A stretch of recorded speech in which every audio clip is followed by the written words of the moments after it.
In the mythology of outlaw motorcycle clubs, wars are usually remembered by their explosions, gunfire echoing outside clubhouses, bombings in parking lots, mass arrests, and federal indictments that read like battlefield casualty reports. The conflict between the Hells Angels Motorcycle Club and the Warlocks Motorcycle Club unfolded in a very different way. This was not a war of headlines. It was a war of pressure. Florida became the arena not because it erupted, but because it resisted. The state represented something rare in outlaw biker culture, a region dominated for decades by a powerful local club that refused to bend to a global empire. What followed was a slow, calculated struggle measured in years, not weeks. A conflict defined by patience, intimidation, loyalty, and attrition. No decisive battle, no formal surrender, just a gradual shift in power that reshaped the biker landscape of Florida forever. The birth of the Warlocks MC. The Warlocks Motorcycle Club was founded in 1967 in Orlando, Florida, during a period when outlaw motorcycle clubs across the United States were still defining who they were and what they stood for. Vietnam-era disillusionment, anti-establishment attitudes, and a growing biker counterculture created fertile ground for clubs that rejected mainstream authority. From the beginning, the Warlocks distinguished themselves by their discipline and territorial focus. While some clubs sought rapid expansion, the Warlocks concentrated on controlling Central Florida.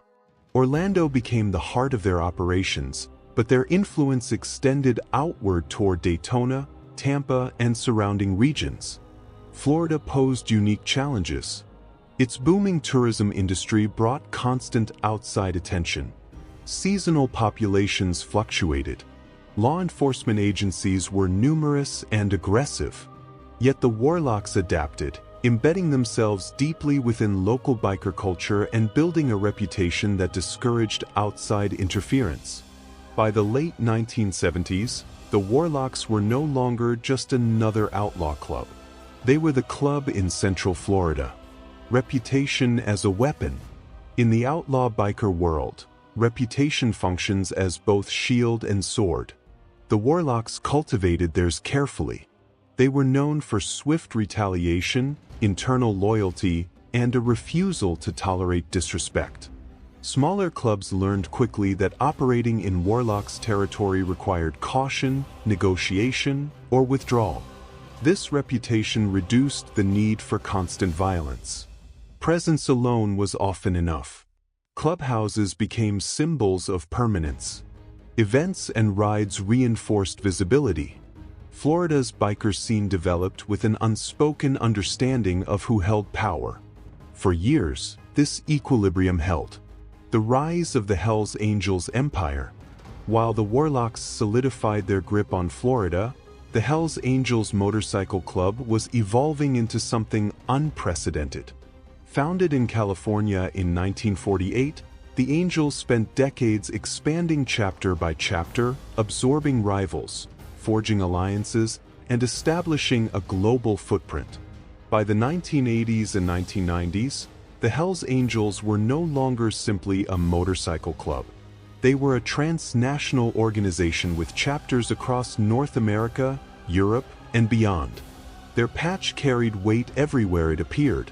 The expansion strategy was consistent. Enter a new territory. Establish a foothold. Force recognition through reputation or pressure. Most clubs eventually folded. Some patched over. Others dissolved. Resistance, when it occurred, was usually brief. Florida was different. Florida, the anomaly. Florida represented a problem the Hells Angels were not accustomed to facing. It was a major U.S. state with strategic importance, yet it was firmly controlled by a club unwilling to acknowledge outside authority. The Warlocks refused to patch over. They refused to recognize dominance. They refused to disappear. For the Hells Angels, an open assault carried serious risks. Florida law enforcement agencies had long experience dealing with biker organizations. Federal scrutiny was intense. Any overt war would bring consequences that even a global club could not easily ignore. For the Warlocks, capitulation meant extinction of identity. Both sides understood that a direct war would likely destroy everyone involved. Strategy over violence. Rather than confrontation, the conflict moved underground. Pressure replaced gunfire. The Hells Angels employed a long-game strategy, supporting rival clubs willing to challenge Warlocks' territory, encouraging internal fractures through recruitment efforts, applying influence at biker events and rallies, expanding in neighboring regions to create geographic pressure. This approach allowed plausible deniability. Violence could be avoided while momentum quietly shifted. The Warlocks responded by reinforcing loyalty, policing internal discipline, and maintaining a visible presence. Florida remained closed, but cracks were forming beneath the surface. The role of law enforcement. Law enforcement became the constant third force shaping the conflict. Throughout the 1990s and early 2000s, Florida saw increased attention from state and federal agencies targeting outlaw motorcycle clubs. Investigations focused on drug trafficking networks, weapons offenses, racketeering allegations, interstate criminal connections. This environment made overt conflict nearly impossible. Any spike in violence would invite sweeping indictments. The threat of federal cases loomed over every decision. The Hells Angels, with chapters spread across multiple countries, could absorb leadership losses and arrests. The Warlocks, deeply rooted but geographically limited, faced far greater risk from sustained pressure. Attrition begins. Time became the deciding factor. As years passed, senior Warlocks members retired or stepped back. Younger members faced increased legal scrutiny. Internal disagreements emerged over strategy and survival. Some members defected to other clubs. Others left the lifestyle entirely. Each departure weakened cohesion. Meanwhile, the Hells Angels continued expanding around Florida, never forcing a decisive confrontation. Their presence grew without triggering a war. Quiet shifts in power. By the early 2000s, Florida's biker landscape looked different. While the Warlocks still existed, their dominance was no longer absolute. Rival clubs occupied spaces once firmly controlled. Influence became fragmented. The Hells Angels achieved what they had set out to do, not through conquest, but through endurance. They secured long-term strategic presence without firing the first shot. There was no announcement, no ceremony, just a gradual change in who held leverage. No winners, only survivors. Unlike classic biker wars, this conflict produced no clear victory parade. The Warlocks survived, but diminished. The Hells Angels advanced, but without spectacle. Both clubs avoided annihilation. Both adapted. The cost was identity, territory, and time. Florida did not fall.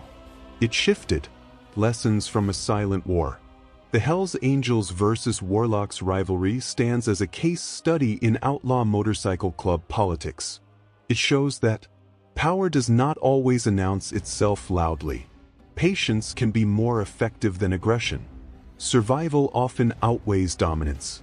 In a culture that glorifies violence, this was a conflict defined by restraint.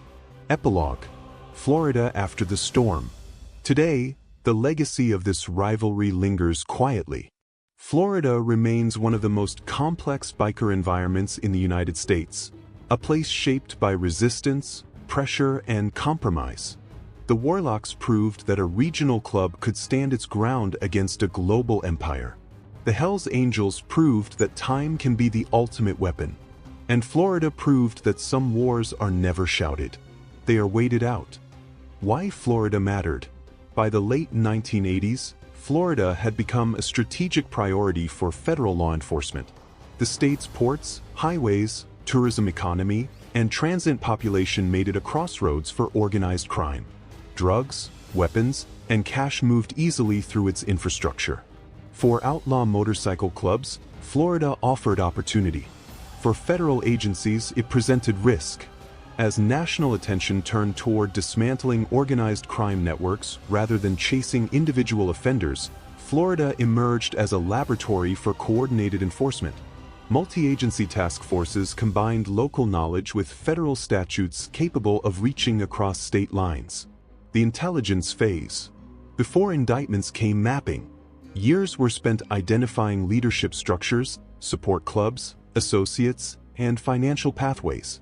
This phase rarely appeared in headlines, but it quietly altered the balance of power. Investigators documented hierarchies within chapters, relationships between clubs, travel patterns and interstate contacts, sources of revenue and logistics. For clubs accustomed to operating through intimidation and reputation, this invisible scrutiny changed the rules. RICO comes to the biker world. The Racketeer-Influenced and Corrupt Organizations Act transformed how outlaw motorcycle clubs were prosecuted. Rather than isolating individual crimes, RICO allowed prosecutors to argue that patterns of behavior constituted a criminal enterprise. This mattered profoundly in Florida. RICO cases threatened entire chapters, seized assets, and imposed long sentences. Even the possibility of such cases altered decision-making within clubs. The Warlocks under pressure. As the dominant regional club in Central Florida, the Warlocks naturally drew attention. Their longevity and territorial control made them impossible to ignore in any serious mapping of outlaw biker influence in the state. Investigations focused not on spectacle, but on routine, alleged drug distribution, firearms possession and transfer, associations between members across chapters. Rather than one sweeping takedown, the pressure arrived in increments. Incremental indictments. Florida courts saw a steady stream of biker-related prosecutions through the 1990s and early 2000s. Individually, these cases seemed isolated. Collectively, they eroded stability. Key effects included removal of experienced members through incarceration, financial strain from legal defense, increased caution in daily operations. Violence became liability. Visibility became risk. Survival as strategy. Faced with sustained scrutiny, the Warlocks adapted. Expansion slowed. Public presence diminished. Internal discipline tightened. The goal shifted from dominance to endurance. Florida remained home, but the cost of defending it grew every year. The Hells Angels and institutional memory. The Hells Angels were no strangers to federal scrutiny. Across the United States and abroad, chapters had faced RICO cases, asset forfeiture, and leadership prosecutions. This history created institutional memory. Legal strategy, internal protocols, and discipline under investigation were already ingrained. Applying lessons in Florida. Florida was approached carefully. Expansion occurred incrementally, avoiding actions that would unify law enforcement response. Presence was established without spectacle. Patience became the primary weapon. Operation Darkside and its message. Operation Darkside, while associated most prominently with actions against the bandidos, sent a clear message throughout the outlaw biker world. Federal authorities were willing to dismantle entire organizations using conspiracy-based prosecutions. Florida clubs absorbed the lesson. The operation demonstrated that scale offered no immunity. ATF firearms initiatives. Throughout the 1990s and 2000s, ATF-led initiatives targeting illegal firearms trafficking placed additional pressure on biker organizations. Even cases not directly tied to major clubs created chilling effects. Support clubs and associates increasingly became targets themselves. Multi-district coordination. Rather than relying on a single dramatic case, prosecutors coordinated across districts. This prevented regrouping and limited the ability of clubs to shift activity geographically. Florida became part of a national enforcement web. The courtroom as battlefield. Long-term investigations relied on cooperating witnesses and electronic surveillance. These tools altered internal trust dynamics within clubs. Every conversation carried risk. Sentencing and deterrence. Mandatory minimums and sentencing guidelines reshaped calculations. The cost of mistakes increased dramatically. Attrition replaced confrontation. Florida after the clampdown. By the early 2000s, Florida's biker landscape reflected years of pressure. Territories fragmented. Visibility decreased. Rivalries persisted, but rarely escalated. The absence of war was not peace, it was containment. Endurance without resolution. There was no final indictment that ended the rivalry. No single operation declared victory. Instead, cumulative pressure reshaped everything. Both clubs endured. Both adapted. Long-term consequences. Florida became an example of how sustained federal pressure could prevent escalation without decisive battles. Other regions quietly adopted similar approaches. Lessons for outlaw clubs. The conflict demonstrated that power did not always announce itself through violence. Survival required restraint, discipline, and patience. Epilogue. The quiet decision. The Hells Angels versus Warlocks rivalry was never settled with gunfire or ceremonies. It was decided through time, pressure, and the slow grind of the federal system. Florida did not explode. It endured, and in doing so, it changed the rules of the game. The Hells Angels Motorcycle Club is one of the most famous groups and easily the largest motorcycle club in the world, with a membership of over 6,467 chapters in 59 different countries. You might be wondering what makes this motorcycle club so special. Well, there are several reasons why anyone would want to join the Hells Angels. While a love of motorcycles is easily one of the most common motives, a sense of belonging, especially in an infamous club once shrouded in an aura of mystery and respect, is another. From a distance, the Hells Angels seem so cool, and it's easy for many to be enticed into wanting to join. However, joining this club isn't for the faint-hearted. Since many do not make the cut, becoming a full member of the Hells Angels can take a really long time, sometimes spanning years. To become a member of the Hells Angels, candidates are first expected to be true motorcycle enthusiasts. They must also own a valid driver's license and a motorcycle of over 750 cubic centimeters, as the average member is expected to ride at least 20,000 kilometers a year in strict formation. Candidates are also required to drive US-built motorcycles, with Harley-Davidson, Indian, and Victory being the most common brands. Prospective members who have applied to be law enforcement officers, such as prison guards or police, are excluded from the club. Child molesters are also not allowed. The initiation process starts with the candidate passing the above criteria. Once that is out of the way, the candidate, now considered a prospective member, enters the stage of being deemed a hang-around. As a hang-around, prospective members are invited to meet older club members at some club meetings, and this stage could last for a long time. If the hang-around still shows interest at this stage, they are then deemed an associate. They remain classified this way for a year or two. After these years pass, an associate is reclassified as a prospect and is now allowed to fully participate in some of the club's activities. However, they do not have voting privileges since the initiation process is still underway. If the prospect proves they have what it takes, they are then upgraded to full membership or full patch, which is the last phase of the initiation process. The full patch refers to the club's four-piece insignia given to its members.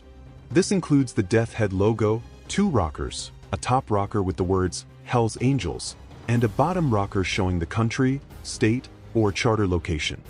Rectangular MC patch beneath the wings of the Death Head signifies Motorcycle Club. Prospects are only allowed to wear the bottom rocker along with the MC patch. The final stage of becoming a full member begins with the voting process. A prospect can only become a full member or full patch when they are unanimously voted in by all full members of the club. Hence, a prospect is often required to travel across chapters in their country and introduce themselves to other members. Voting becomes easier once these members have gotten to know the prospect and have vetted them. The prospect must receive 100% of the votes, as a single vote against them means the prospecting stage continues until they are fully voted in. Once they have been voted in, prospects are required to reaffirm their loyalty to the club, and the Hells Angels rocker is finally awarded to them as the final part of the initiation ceremony. At this stage, known as being patched, prospects become full members. Full members of the Hells Angels are recognized by their infamous insignia, the full patch, But this remains the property of the club, not the member, even after the initiation process. The club's official colors are red lettering on a white background, leading to the nickname, the Red and White. Members wear their patches on leather or denim jackets and vests. Some members wear an AFFA patch, meaning Angels Forever, Forever Angels, indicating lifelong membership. Another patch consists of two Nazi-style SS lightning bolts beneath the words, Filthy Few, worn by select members. According to the club, this patch is a type of merit badge awarded to members who are first to arrive at and last to leave a party. However, some law enforcement officers allege that this patch is worn by members who have committed or are willing to commit murder on behalf of the club. In some cases, members may wear patches that signify their rank within the organization. These small, rectangular patches display the titles of the members in red letters on a white background. Common titles include President, Sergeant-at-Arms, Treasurer, Vice President, and more. If a member is ejected from the club or chooses to leave, they are required to return their patches to the club. Members are expected to pay dues that finance burials and motorcycle runs. Attendance at club meetings and motorcycle runs is also mandatory. Contrary to popular belief, most Hells Angels members are not drug addicts. The club prohibits intravenous drug use, and many members are known to be fitness enthusiasts. According to J. Dobbins, an investigative agent who went undercover and infiltrated the Hells Angels from 2001 to 2003, the club has strict rules concerning interactions with women. Wives or girlfriends of members are strictly off-limits, and violations of this rule are met with severe, often violent, consequences. Dobbins also mentioned that members are not allowed to speak to one another while wearing sunglasses. Additionally, members must remove their riding gloves before shaking hands. Prospects are forbidden from patting a member's back or touching the Hells Angels patch, with severe consequences for breaking this rule. Those who leave the club on bad terms have all possessions related to the club taken away from them, including the removal of tattoos that indicate club affiliation. Prospects, along with members' girlfriends and wives, are allowed to wear the number 81, which stands for Support 81, with 8 representing H and 1 representing. The Hells Angels do not have an overall president. Instead, the club is governed by regional officers representing localized chapters at monthly meetings. These chapters have a degree of autonomy regarding minor policy changes and member discipline. Rankings in the club's organization include president, vice president, secretary, treasurer, sergeant-at-arms, and road captain, each carrying out significant duties. Responsibilities within their chapters vary, and regional officers are divided into two groups. The first group comprises those who attend the West Coast Officers Meeting, also known as WESCOM. The Westcom group is charged with conducting the policy actions and affairs of the Hells Angels chapters in the western United States. The second group includes those who attend the East Coast Officers Meeting, or ECOM, which governs the chapters in the eastern United States. Although the Hells Angels' founding location was in San Bernardino, California, its unofficial founding location eventually moved to Oakland, California, under the leadership of Sonny Barger, who succeeded Otto Friedli as the de facto national president. This shift made the Oakland chapter one of the most prominent and regarded as first among equals, due to Barger's reputation. The Oakland chapter has the largest membership of any chapter in the United States and is responsible for major decision-making within the club. Any other motorcycle club wishing to be affiliated with the Hells Angels must first apply to the Oakland chapter for membership and be monitored and approved by them before being granted membership. The Hells Angels' traditional motto is Angels Forever, Forever Angels. They also have other slogans such as, When we do right, nobody remembers.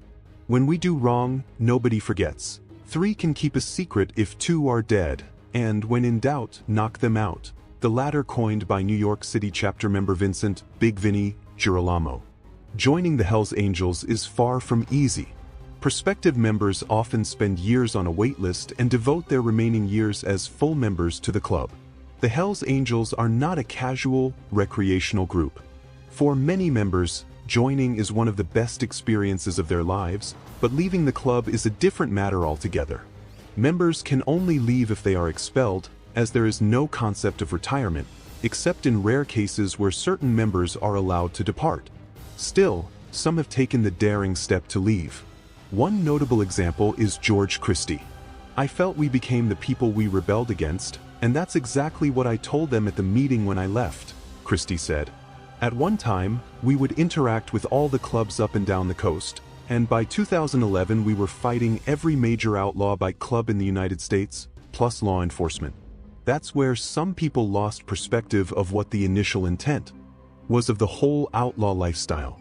It seemed more military, like an army fighting another army. Christie was a Hells Angels leader for 35 years out of a 40-year membership. He was drawn to the outlaw biker lifestyle as a kid in the mid-1950s when he first saw a long-haired, denim-jacketed biker riding through the streets without a care in the world. Christie described that moment as life-changing. What truly fueled his interest, however, was an incident during high school when his principal accused him of cheating because he scored highly on an IQ test. Christie, who did poorly in school, thought, "If this is a polite society, no thank you," as he left the principal's office. After high school, Christie joined the Marine Corps. When he was discharged, he bought a motorcycle and started hanging out with other biker groups, such as the Satan Slaves and Question Marks, though his ultimate dream was to join the Hells Angels.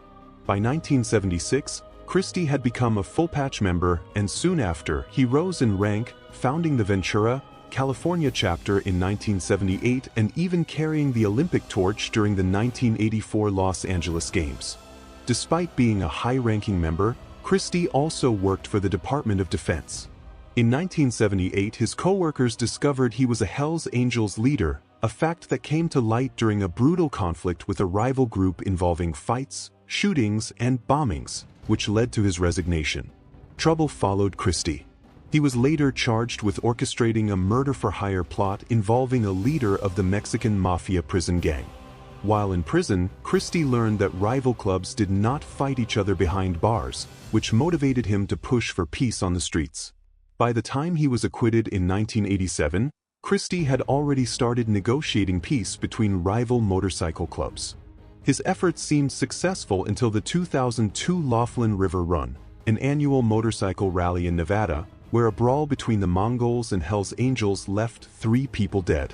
By 2011, the Hells Angels were embroiled in conflicts with nearly every major outlaw motorcycle club and law enforcement. Christie wanted the wars to end, but others did not share his vision.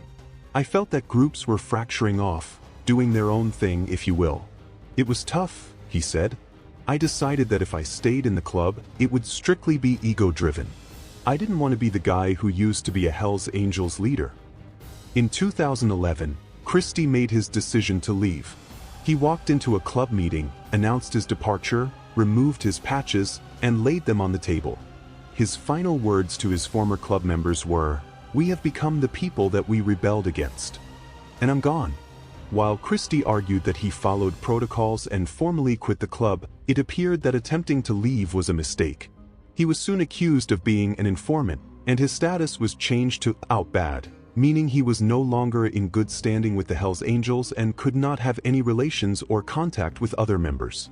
In essence, he had been excommunicated from the club.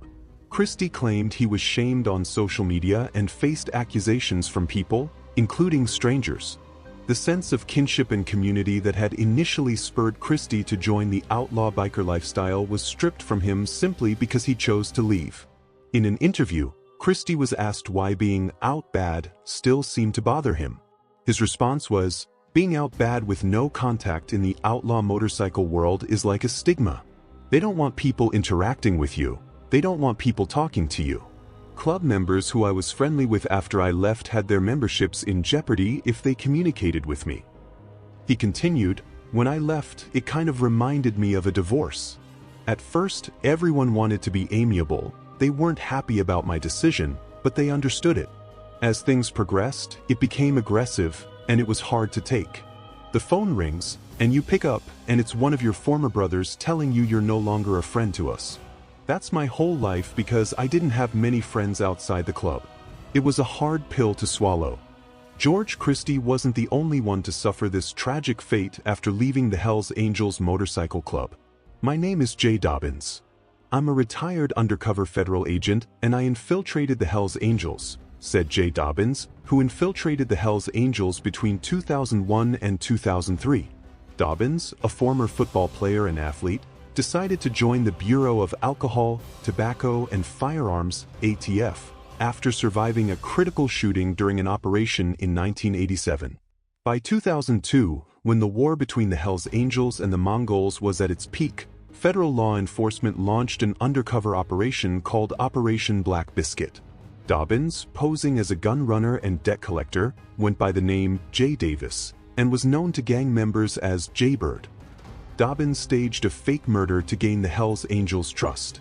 A law enforcement officer posed as a Mongols biker, covered in lamb blood and brains, and was laid in a shallow grave for photographs and videos.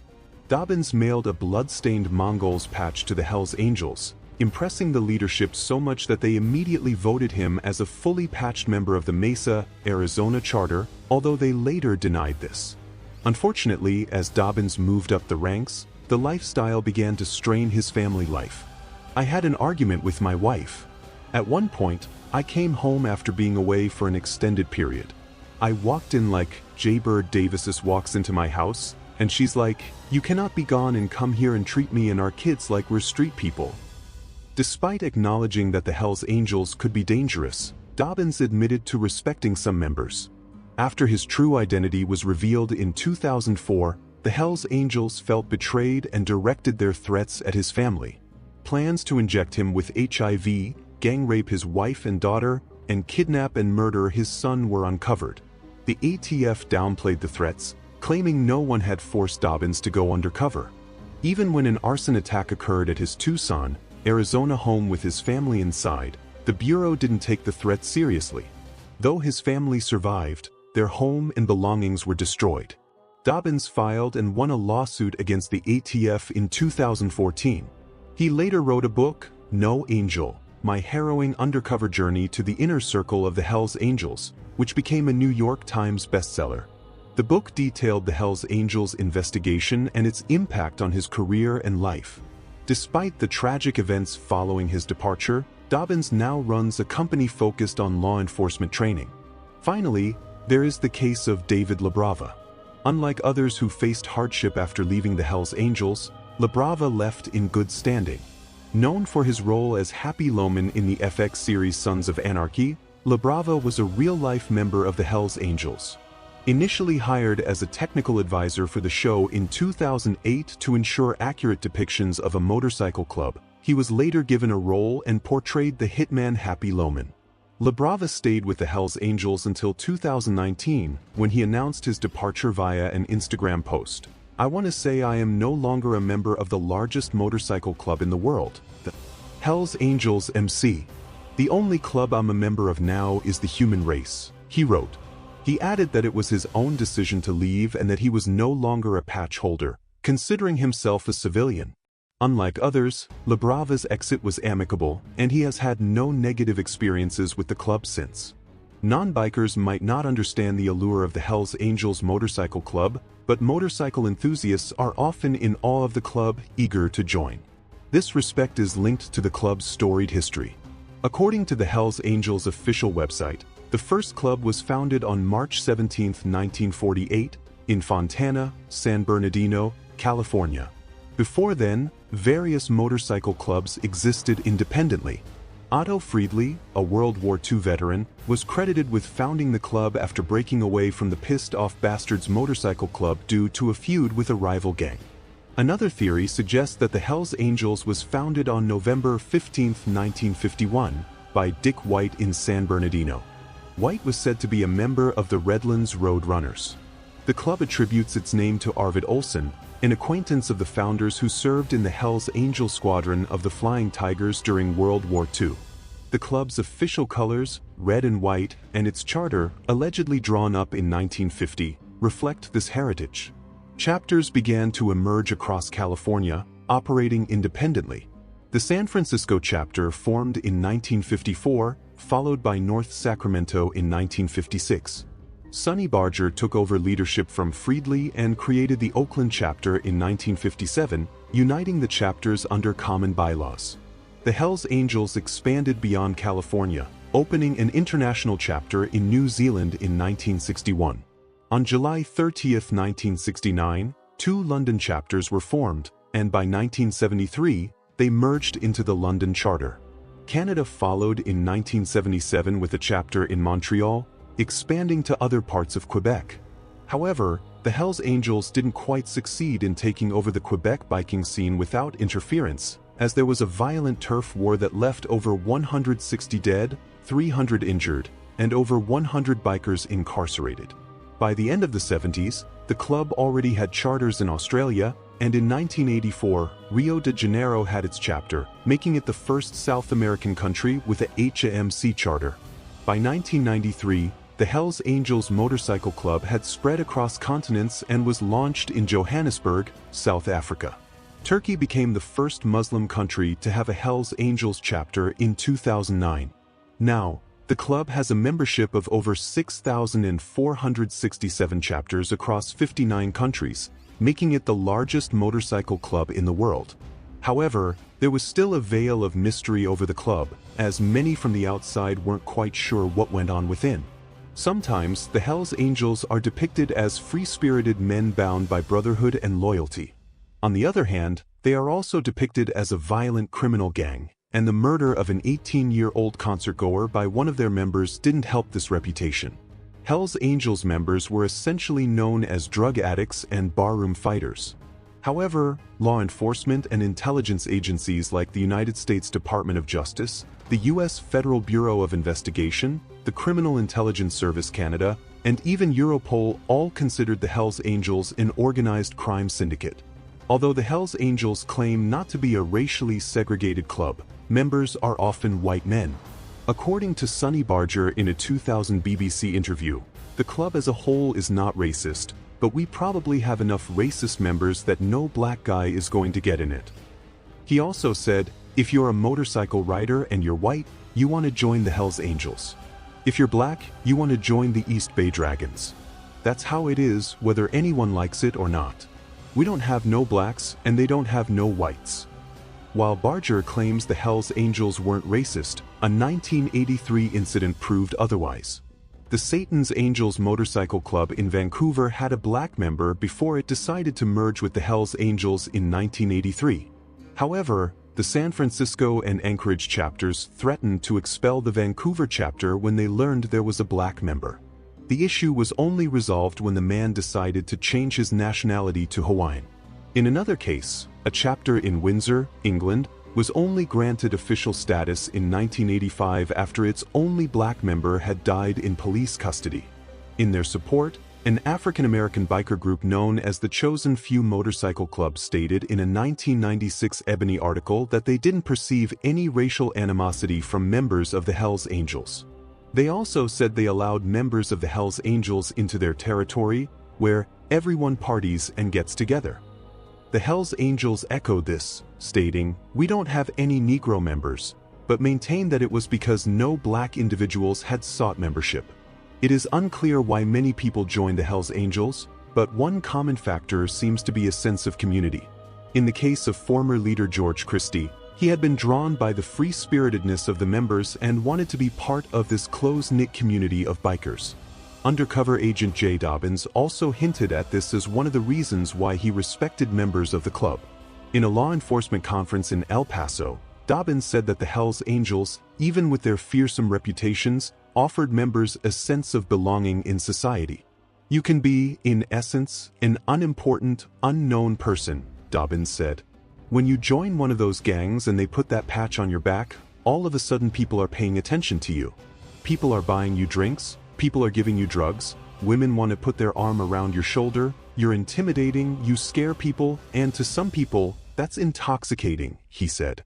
Therefore, it is little wonder why George Christie appeared slightly hurt by this loss of community when he was declared out bad by the club.